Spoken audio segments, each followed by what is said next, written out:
you can call 866-310-7977. And we're getting back on track with our resilience building activities. We have practiced a calming activity. We've learned to do wellness check-ins.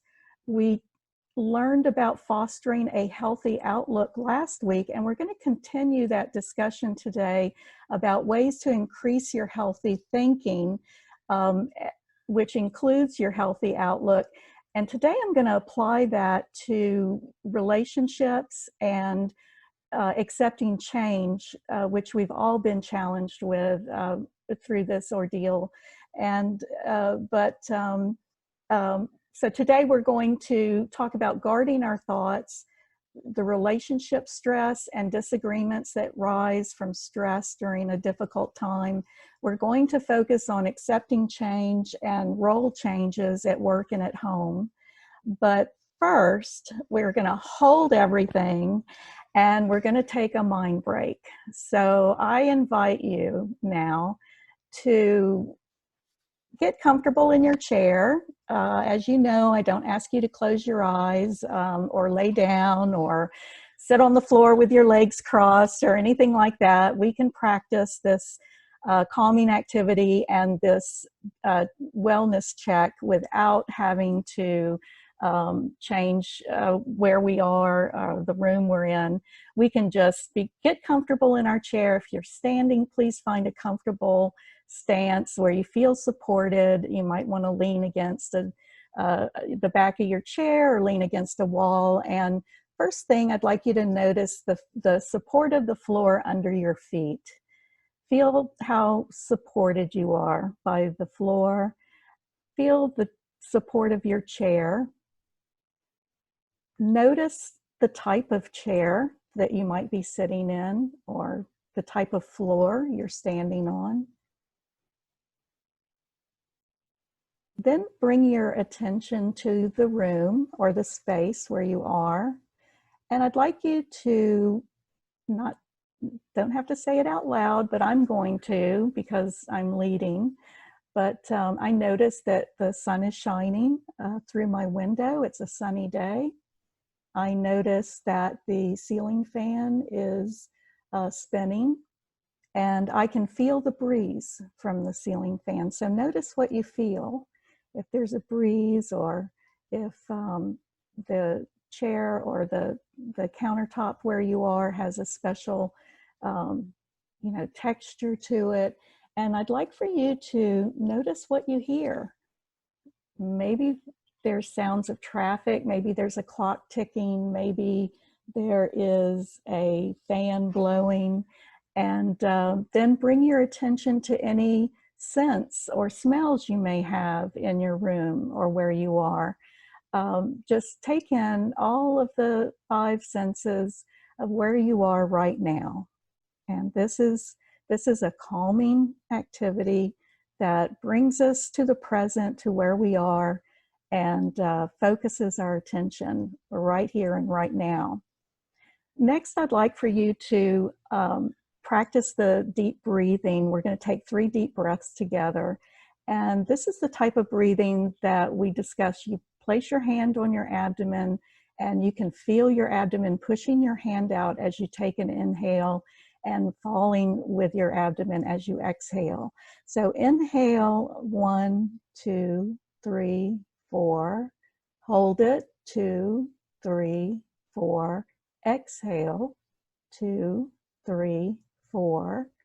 Hold it, 2, 3, 4. Once again, inhale, 2, 3, 4. Hold it, 2, 3, 4. Exhale, 2, 3, 4. Hold it, 2, 3, 4. Once more. Inhale, 2, 3, 4. Hold it, 2, 3, 4. Exhale, 2, 3, 4. And slowly return to your regular breathing. There. The deep breathing exercise is a reflex of our defense system. It's a natural instinct that will calm our nerves, lower our blood pressure, and bring calmness in a situation. So the last thing I'd like you to do while we're having a moment of quiet is to check in with yourself. And sometimes it does help to close your eyes for this exercise. Close your eyes for a moment because that brings your attention inward. And notice if there's any particular strong emotion or feeling that you have with you today. If something happened and you feel an emotional response to it, just name what that feeling is. We don't have to change it or do anything about it, just name it. It's important to recognize the feeling that we have. And the last thing, while we're still keeping our eyes closed and focusing inward, is think of one thing that you are grateful for.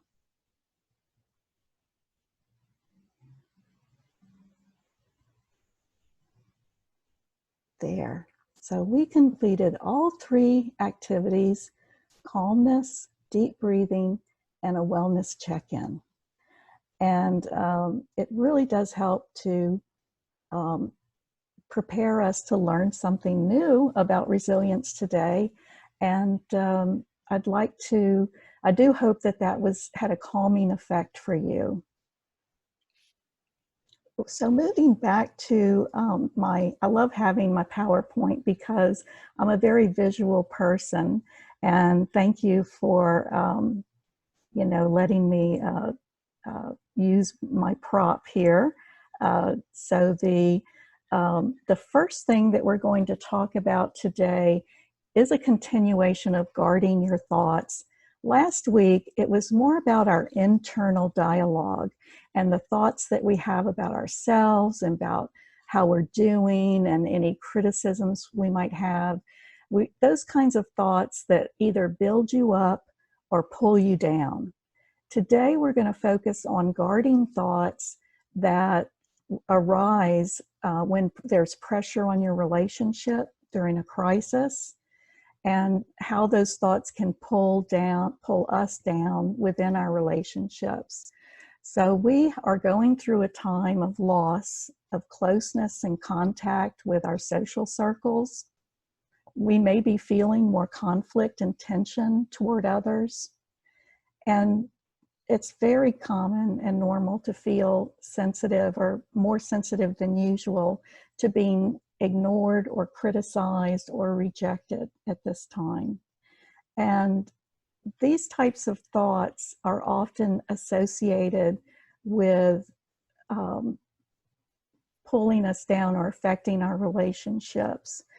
One thing that might happen is jumping to conclusions or trying to mind read others' intentions. And it could be something as simple as, my friend promised to call me at 4 o'clock and they still haven't called.